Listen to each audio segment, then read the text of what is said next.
Hey team, let's finish up our conversation on normal cellular activity. Okay, so we're going to finish up with here is irreversible cell injury. Two contexts in which we interact with this as a concept. One is apoptosis, the other is necrosis. In both of these, the injury is so severe that the cell can no longer function and therefore it enters a death process. Now, this can be orderly, like in apoptosis. Due to aging and other processes, cells sometimes just no longer perform their job and so the body needs to get rid of them. However, you can't just let cells rupture, right?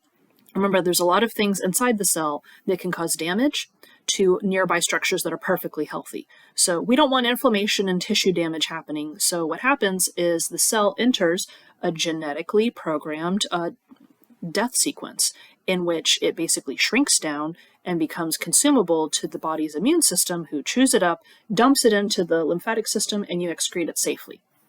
So this is normal, it's happening all the time, and it's not a big deal, right? Now, what can happen pathologically is that some sort of pathologic process creates unscheduled apoptosis, like it triggers it. So that would be something different. This is not part of your inflammation response. This is not part of a normal sequence, but it's basically like a false signal, like, oh, it's time to apoptosis, no. So normally this happens in the context of basically the cell aging out. Necrosis is an unplanned cell death. So necrosis is the active process of degrading dead cells. This is usually in the context of, again, a cell injury that the cell can no longer recover from, so the cell is going to break apart. How do we know a cell is about to go? Well, there's some attributes that tend to lend themselves to, that cell's not going to make it. One is going to be injury to the cell nucleus, which makes sense because that's where new proteins get made. Without the ability to manufacture new structures, the cell can't sustain. Mitochondria, I know y'all love to remember it's the powerhouse of the cell, so without somebody keeping the lights on, the cell's going to degrade. Lysosomes, they contain a lot of enzymes and other amazing degradative stuff. We don't need that rupturing and going anywhere. It's going to accidentally chew itself up from the inside. That can lethally injure the cell. And then, of course, the classic rupture of the cell membrane. So you lose the cell membrane and the cell's going to lose cohesion, and all of the things, again, inside that are supposed to stay contained will no longer be contained and go out. So those are signs that the cell is about to die, and not in a programmed, orderly way. The process of necrosis is incredibly complex, and a lot of that we're going to save for your INTEG class, because they're going to talk about it in a context that's clinically useful, because that's going to be debridement and wound care. But basically, what you can think of is you got to get necrotic tissue out of the body. There's a lot of reasons for that. The body a lot of times can't always get rid of huge, massive clumps of irreversibly injured cells. And so one way that medicine and science can help is to remove that stuff for the body. Otherwise, the body's churning out a lot of energy for a fool's errand. It's not going to work. So this is actually the goal of debridement, trying to clear all that out so that you don't have this kind of wasteful energy thing going on. And then it can actually do stuff like heal. So you'll get to that in your INTEG class. So necrosis versus apoptosis. Yes, we definitely want to know that. So in necrosis, the cell tends to swell and get really big. In apoptosis, it shrinks down. The nucleus tends to rupture in necrosis, but in apoptosis, nope, it gets smaller. Plasma membrane breaks. Again, remember, that's a bad thing, right? In apoptosis, no, it shrinks down, it stays intact. At no point do all of its little cellular guts come out. Cellular contents, again, enzymes come out, may leak out of the cell. That's bad. That's in necrosis. In apoptosis, no, it gets shrunk down, packaged into little bits, and then released into the lymphatic system. In necrosis, do you get nearby adjacent inflammation? In other words, is it bumping into healthy tissue and damaging it? In necrosis, probably, yes. In apoptosis, no. In necrosis, what causes this to happen? It's almost always because of some sort of pathologic process. But apoptosis, no, this is just regular. This is just unneeded cells or something like that. It's what we call physiologic. So if it helps you, here's a little bit more biologic language. I simplified that earlier one, but it's the same thing, just using slightly different language if you like that. So just to give you a little bit of that, but this particular slide is not on your test. It's just giving you a sense of like what you can think about. And it also gives you that nice visual, the apoptotic cell getting smaller and the necrotic cell getting way bigger as it swells. So types of necrosis. This is important, I'd say, kind of in prep for different disease conditions, as well as later in your INTEG class.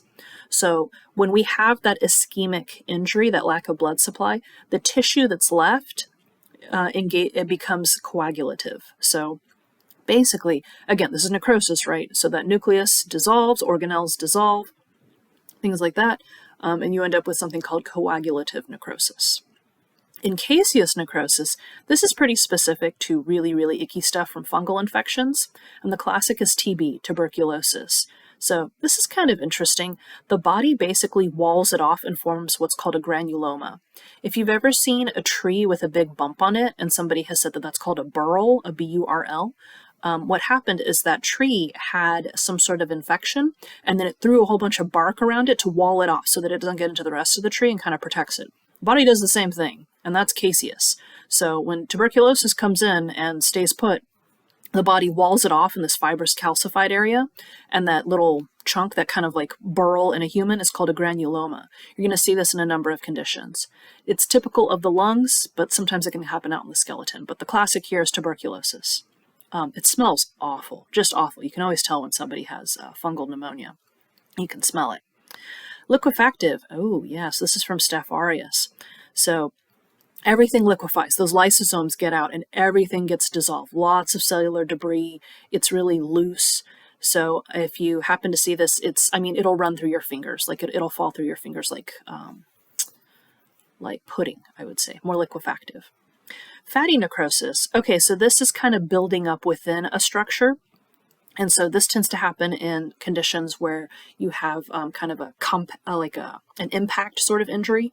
So when there would be abdominal trauma. So if you are rear-ended, or you come into a big crash and the seatbelt slams against you, or you slam into the dash or the steering wheel, in the areas where you have that abdominal trauma, you're likely to get some fatty necrosis.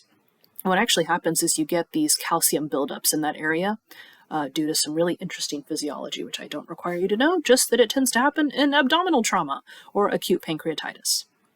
Fibrinoids. This is trauma in the blood vessel wall. This happens all the time. In fact, it's probably happening to some of us listening, and including myself. So this is the accumulation of proteins, cellular debris, and all kinds of stuff. And slowly it builds up, and hopefully it doesn't build up to a level that's concerning and becomes a condition, but it may, right? So it's basically scarring. Yeah, scarring, but specifically on a blood vessel wall. So what causes trauma to the blood vessel wall? Well, if you have, again, cellular injury, right? So I would say a classic that you could think of would be sugar. If your blood sugar is too high, that can be toxic to the cells, and that causes injury, right? And over time, the body is basically like, I got to button this down. Otherwise, we're just going to have, the contents of cells and guts everywhere, and I don't need that. So it buttons it down with a fibrinoid. So plasma proteins accumulate, and it actually grabs all of the stuff that's floating around and slams it down, forming a deposit. So it's better than it floating around and creating problems in nearby healthy tissue. Okay, so from this, what we really want to think about is what we're seeing here is a lot of cumulative effects, right? A bad thing starts to happen and then it basically gets out of control, right? As well as you can have kind of warning flags such as like, we have dysplasia. Ooh, we better actually go see our physician. That way we don't enter a neoplastic sort of area, right? So what we're seeing is a lot of like early signs of cellular injury or distress or physiologic distress.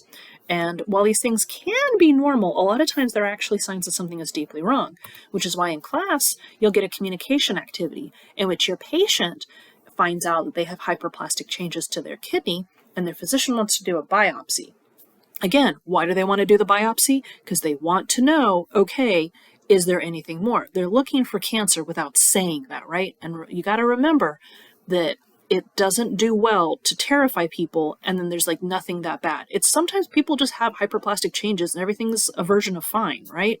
So that's your activity here that you're going to do in class is communicate, maybe I need to encourage this patient to go to that appointment. So this activity is about, being honest and sympathetic without overdoing it, right? You're not the one with a hyperplastic change in their kidney with 3 kids that depends on you, right? So that's not your, situation. It's about being honest without doing too much, knowing your boundaries as a future PT, and also being kind of authoritative. So that way the person knows that what you're saying holds the truth without being overbearing and like, oh, you have to do what I say sort of mentality that nobody really enjoys, even from, you can be the most excellent physician and people don't want to listen to you if you're overbearing, right? So Same thing with a PT. You can be the best PT, but if you're coming through being like, oh no, you need to do exactly what your physician says, most people don't like that. That's just human nature. So you get a communication activity. All right, I think we're good on this one. Thanks, team.